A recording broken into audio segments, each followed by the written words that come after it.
রাতের অন্ধকার তখন নিঝুম হয়ে এসেছে। অর্ক ঘরের বাতিটা নিভিয়ে সবে বিছানায় গা ঢেলে দিয়েছিল, ঠিক তখনই তার ফোনের স্ক্রিনটা তীব্র আলোয় জ্বলে উঠল। অজানা একটা নম্বর থেকে মেসেজ এসেছে। অর্ক, এক্ষুনি খাটের নিচে তাকাও, তোমার সময় শেষ হয়ে আসছে। অর্কে বুক ধরফর করে উঠল।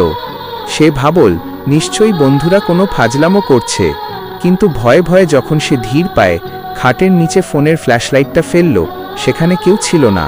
তবে আলোর বৃত্তে ভেসে উঠল একটা খাম, ধুলোবালি মাখা একটা পুরনো খাম, যা আগে কখনো সেখানে ছিল না। অর্ক কাঁপানো হাতে খামটা খুলল। ভেতরে ছিল একটা পুরনো ছবি, আর সেই ছবিতে স্পষ্ট দেখা যাচ্ছে একটু আগেই অর্ক যে পোশাকে খাটের ওপর বসেছিল, ঠিক সেই অবস্থায় পেছন থেকে কেউ একজন তার ছবিটা তুলেছে। গল্পের এই রোমাঞ্চকর মোড়ে এসে আপনার অনুভূতি কি? গল্পটি ভালো লাগলে এখনই একটি লাইক দিন এবং কমেন্টে জানান অর্কের এখন কি করা উচিত। আর পরের রোমাঞ্চকর পর্বগুলো সবার আগে পেতে চ্যানেলটি সাবস্ক্রাইব করে সাথে থাকুন।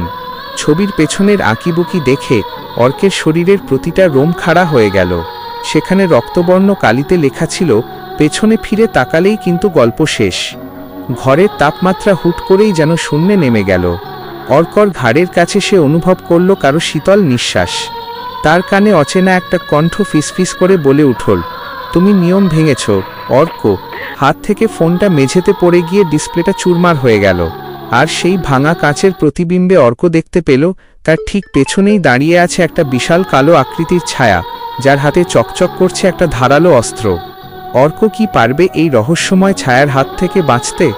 সেই খামের আসল রহস্যটাই বা কী, জানতে অপেক্ষা করুন পরবর্তী পর্বে। আগামী পর্বে আসছে আরও বড় এক চমক, যা আপনার গায়ের লোম খাড়া করে দেবে।